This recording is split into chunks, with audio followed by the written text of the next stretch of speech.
Oke. Nah, ini sekarang kita udah masuk hal-hal yang utama ya. Well model, ini well model yang penting. Oke. Kita masuk dari well bore storage itu, bukan. Kita masuk dengan skin yang berubah-ubah ya. Vertical well dengan changing skin. Jadi kalau kita punya history seperti ini, oke, yang warna hijau historinya, tapi setelah kita matching, ternyata tidak matching. Model memberikan berwarna merah seperti ini. Ya, kenapa? Karena ternyata di model kita pakai skin yang konstan. Jadi dengan skin yang konstan, dia akan memberikan hasil warna merah seperti ini. Which is nggak matching dengan yang history 1, 2, 3, dan 4. Nah, ini bisa kita koreksi dengan mengubah skinnya itu berubah.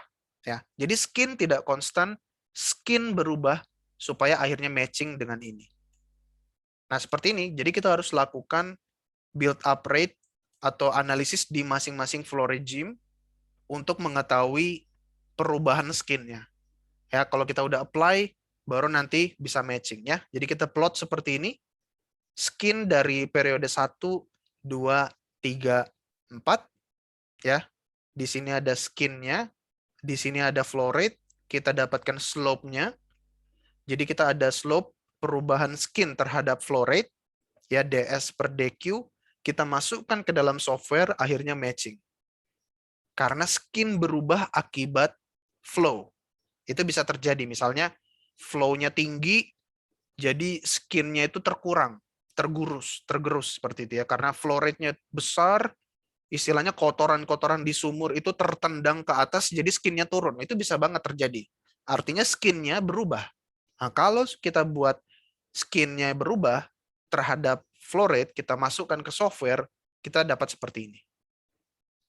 Nah, ada juga misalnya ini seperti biasa gitu ya, changing skin berdasarkan waktu, misalnya akibat kita stimulasi. Jadi kita berangkat dulu dari kanan. Ya, ini adalah flowing 1. Ya, flow rate-nya dapat dilihat, flow rate-nya positif, ini artinya dia flowing. Di sini pressure-nya baru shut in, build up. Nah, di sini kita lakukan acidizing ya, makanya laju alir injeksinya di sini ditunjukkan minus karena kita let's say acidizing. Nah, ketika acidizing skin turun. Ketika skin turun, kita produksikan lagi, pressure drop-nya jauh lebih kecil dari pressure drop awal, ya kan? Yang di sini pressure drop-nya besar banget ya, karena skin-nya besar.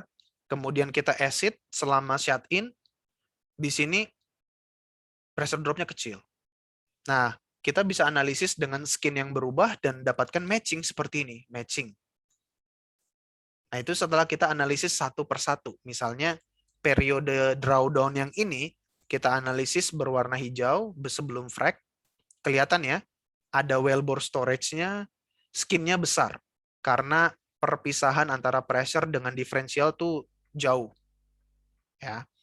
Tapi setelah kita frag, kita analisis, kita plot, nah ternyata udah berubah penampakan log-log plotnya.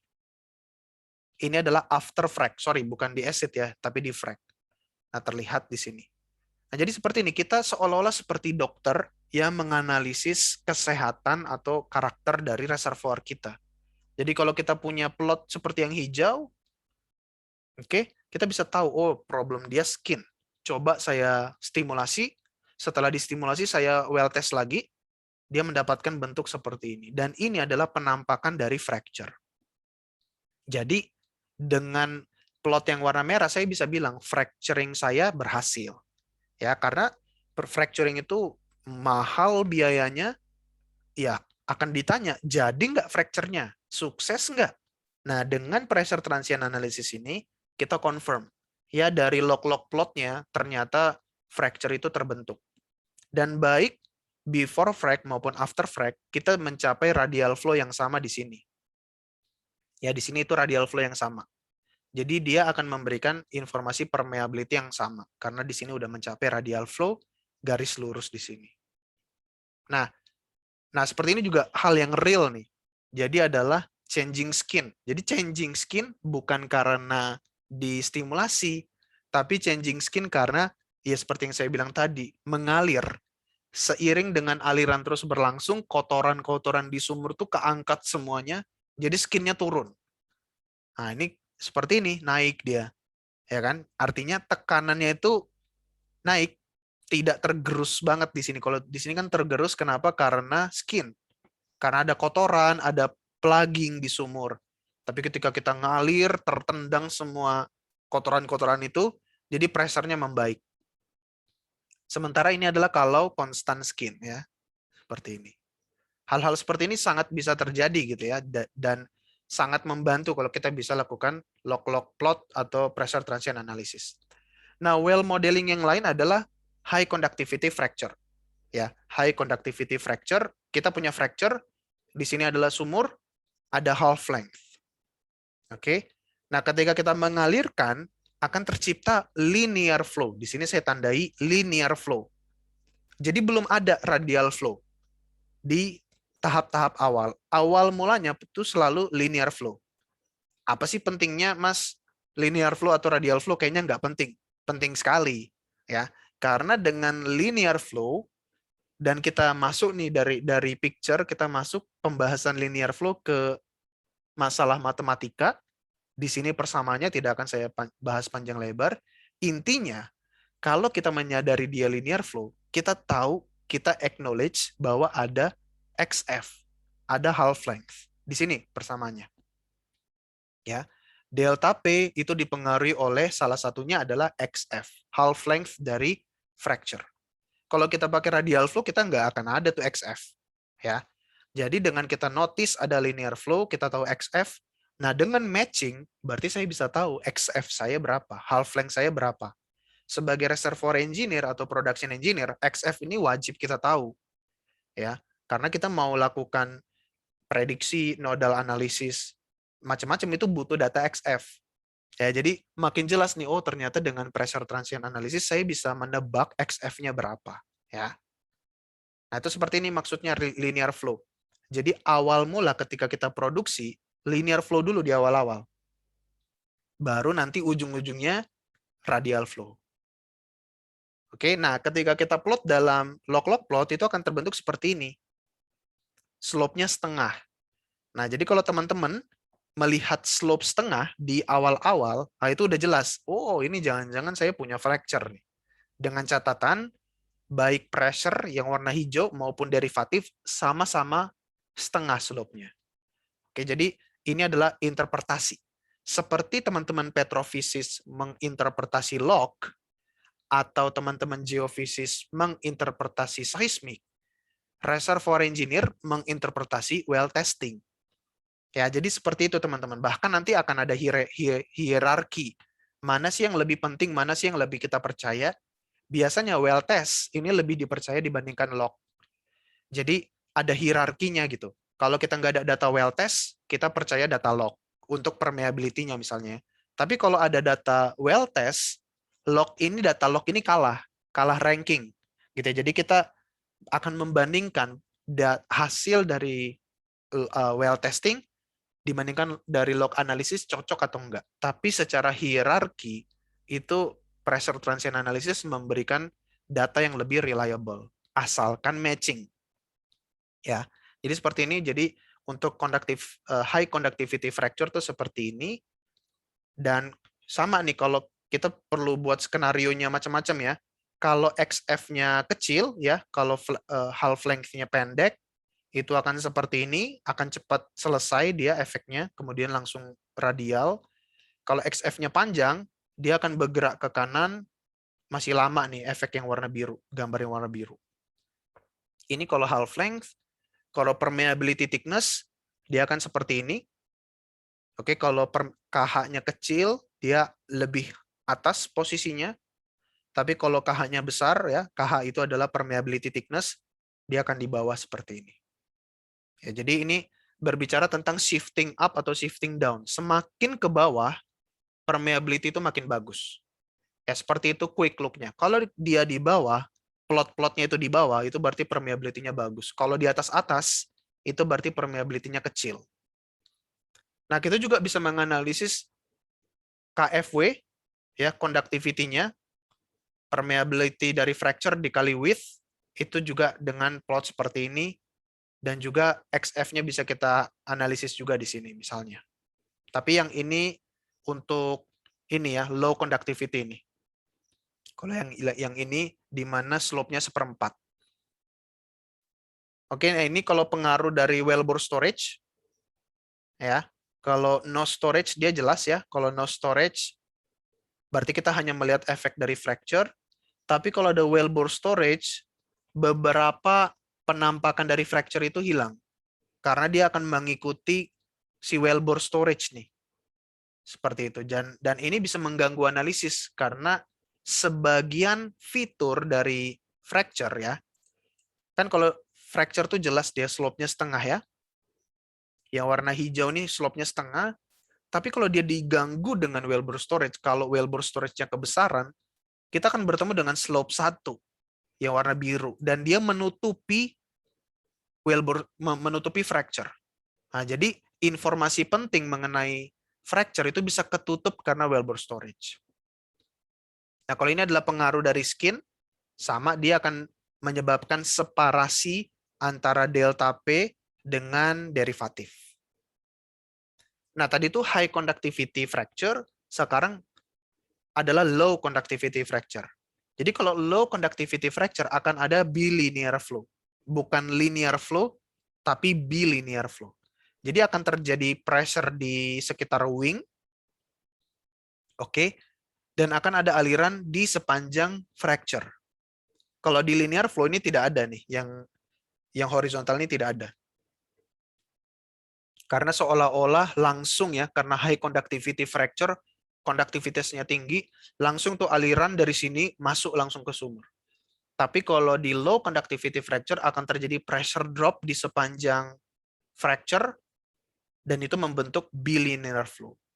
Nah, sama juga prinsipnya, jadi dengan kita analisis secara matematika, kita lihat bentuknya seperti ini, equation-nya, delta P dipengaruhi oleh hal-hal yang ini, kita juga bisa mendapatkan informasi mengenai width, mengenai permeability fracture, dengan low conductivity fracture yang dianalisis dengan pressure transient analysis. Nah, kalau tadi high conductivity fracture itu pakai half, ya, half unit. Kalau low conductivity fracture dia akan pakai 1/4 unit, quarter. Oke, jadi kita bisa membedakan nih, fracture saya high conductivity atau low conductivity, hanya dari slope-nya. Jadi ini sangat bermanfaat untuk mengkarakteristik reservoir kita. Oke, jadi seperti ini. Untuk low conductivity fracture, kita bisa melihat yang slope-nya 1/4. Ya tentu saja ya, in realnya memang ini seperti ini, complicated. Tapi ini untuk membuat kita memahami ya bagaimana menganalisisnya. Tapi nanti di software bisa kita tunjukkan dan teman-teman bisa mengexercise. Tentu saja si plotnya itu nggak akan se-busy ini. Ya, ini muncul macam-macam ini karena kita lakukan sensitivity ya, seperti itu. Nah, ini sama juga kalau half length, XF-nya 2000, panjang dia pengaruhnya, tapi kalau XF-nya 1000 atau 500, dia endingnya cepat. Ya, endingnya yang warna merah tuh di sini. Stop di sini, baru kita masuk horizontal ke radial flow. Oke, ini kalau low conductivity fracture, kita juga bisa melihat efek dari wellbore storage. Nah, ini lebih jelas lagi. Kalau tidak ada wellbore storage, kita di garis warna hijau. Oke, jelas ya, slope-nya minus 1/4 atau slope-nya 1/4. Tapi kalau ada wellbore storage, let's say yang 0,5, slope wellbore storage-nya besar. Ini kan mengganggu nih garis merah ini.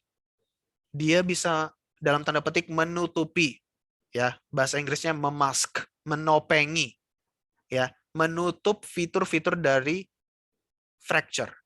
Dan itu membuat kita kehilangan informasi yang berharga. Ya, wellbore storage itu kalau di data kita nggak terlalu penting. Ya, nggak mungkin manajemen bertanya berapa wellbore storage sumurmu, nggak akan ditanya. Yang akan ditanya adalah berapa half length-nya, fracture-nya sukses atau enggak, gitu ya. Permeability-nya berapa, itu yang akan ditanya. Tidak akan ada yang bertanya berapa wellbore storage kamu, karena itu tidak memberikan value, ya. Nah, kalau ini skin sama ya, dia menyebabkan separasi antara pressure dan derivatif.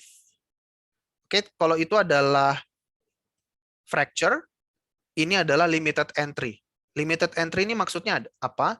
Kita punya reservoir dengan tebal sebesar H. Oke, tapi kita punya perforasi itu hanya sebesar HW, ya, hanya sebagian. Nah, ini akan membuat beberapa flow regime. Yang pertama di sini yang satu ini adalah linear flow atau radial flow. Yang satu yang paling cepat itu radial flow, tapi setelah itu akan ada spherical flow. Ya, aliran yang arahnya seperti bola. Karena dari atas akan masuk ke bawah juga, dari bawah akan masuk ke atas, jadi seperti bola nih flow regime-nya. Baru setelah itu lebih lama lagi baru muncul radial flow lagi. Nah, kalau kita menganalisis menurunkan persamaan aliran dan lain sebagainya, kita bisa sampai ke hal seperti ini. Kita bisa mendapatkan informasi penting mengenai misalnya KS. KS ini adalah memiliki unsur radial permeability atau horizontal permeability dan vertical permeability. Jadi kalau kita punya kasus kayak gini, kita analisis, kita bisa dapat vertical permeability. Nah, pertanyaan saya ke teman-teman, gimana sih kita dapat vertical permeability di metode-metode lain? Susah. Dengan log analisis saja, kita bisa jadi tidak mendapatkan vertical permeability. Ya. Tapi dengan pressure transient analysis, kalau kita punya limited entry, kita bisa dapatkan vertical permeability-nya. Nah, seperti ini kalau limited entry ketika kita plot, sekarang negatif half, negatif setengah. Akan seperti ini. Jadi kalau teman-teman bertemu nanti setelah dianalisis, ada negatif setengah seperti ini, itu berarti ya confirm bahwa limited entry terjadi. Seperti itu ya. Dan memang ini sering terjadi karena jarang kita misalnya reservoirnya tebal, kita tembak semua, agak jarang. Karena itu artinya perforasinya akan banyak sekali. Biasanya mungkin sebagian aja diperforasi, terus mengalir. Seringkali seperti itu. Nah, ada yang spherical, ada yang hemispherical, mirip-mirip bentuknya gitu ya. Kalau spherical itu seperti tadi, tapi kalau hemispherical itu kita bukanya di topnya aja. Kita buka perforasinya di atas saja, sehingga nanti akan terjadi aliran hemispherical seperti setengah bola. Makanya disebut hemispherical. Itu kalau perforasi bukaannya itu di atasnya aja. Sementara yang ini nggak ada. Jadi di atas akan terjadi aliran hemispherical. Penampakan di log-lognya seperti ini. Ya, sama negatif Hall slope. Tapi kalau spherical itu terus, kalau hemispherical nih ada naik dikit, baru turun dengan slope minus setengah. Ya sama ya, kita lakukan analisis.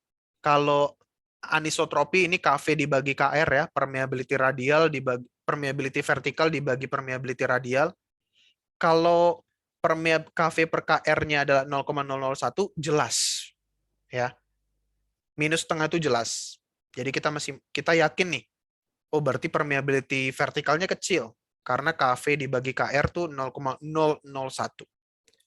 Tapi seringkali hanyalah 0,1 atau berapa 10% atau mungkin 15% seperti itu ya. Jadi akan ketutup sedikit si bentukan dari limited entry. Kalau KV dan KR1 sama persis, yang ini jarang sekali ya, maka itu plotnya warna biru. Tidak ada slope minus setengah. Oke. Nah, kalau ini skin, oke, kalau skin 0, 50, 25, 100 gitu ya. Seperti ini. Kemudian juga ada jarak dari constant pressure boundary. Kalau dia misalnya jaraknya misalnya 95 nih, dia akan seperti ini. Ya, ZW ini ZW. Ya, ZW itu ini. Jarak dia terhadap constant pressure boundary. Kalau dia ZW-nya 95 artinya jaraknya dekat ya. Jaraknya dekat misalnya gas cap ya, constant pressure boundary. ZW-nya ini besar, berarti kan perforasi di atas karena ZW-nya ini adalah jarak dari perforasi ke bottom ya. Kalau ZW-nya besar, berarti jarak antara perforasi dengan gas cap ya, misalnya constant pressure boundary itu gas cap dekat. makanya dia akan langsung ngedrop, ketemu dengan constant pressure. Kalau ZW-nya kecil, artinya jauh dari gas cap, maka efeknya itu akan lama, baru muncul di ujung, ngedrop karena gas cap. Nah, ini contoh lagi bahwa well bore storage itu mengganggu analisis. Oke. Nah, horizontal well juga bisa kita analisis. Misalnya kita punya horizontal well, awal mulanya adalah radial ya, seperti ini, radial flow, kemudian ada linear flow, waktu yang lebih lama, terus waktu yang lebih lama lagi adalah radial flow. Seperti itu. Nah, bisa kita lihat nih, ketika kita plot ya, awalnya kan early time-nya radial flow, akan tercipta radial flow garis lurus, baru di belakang akan ada linear flow. Ketika linear flow dia akan naik, tadi linear flow tuh slope-nya setengah, baru lanjut ada radial flow lagi. Itu akan terlihat dari lurus lagi, horizontal lagi. Ya, jadi udah kelihatan radial flow pada horizontal well. Sama kita juga bisa lakukan dengan panjang lateral section. Oke, kalau panjang lateral section-nya panjang, kita lihat warna hijau. Jadi dia naiknya ke radial flow yang kedua itu masih lama, karena lateral flow-nya panjang gitu ya. Dan juga, again, ada well placement. Lokasinya, di sini fungsi dari ZW, well placement. ZW itu di sini ya. Nah, itu akan ada seperti ini. Horizontal flow juga akan terpengaruh oleh anisotropi. Ya, bisa kita lihat kalau KV per KH sama dengan 1, bentuknya akan seperti ini. Tapi kalau KV per KH-nya itu 0,001 akan bentuk seperti yang warna golden ini. Well bore storage juga bisa terjadi pada horizontal well.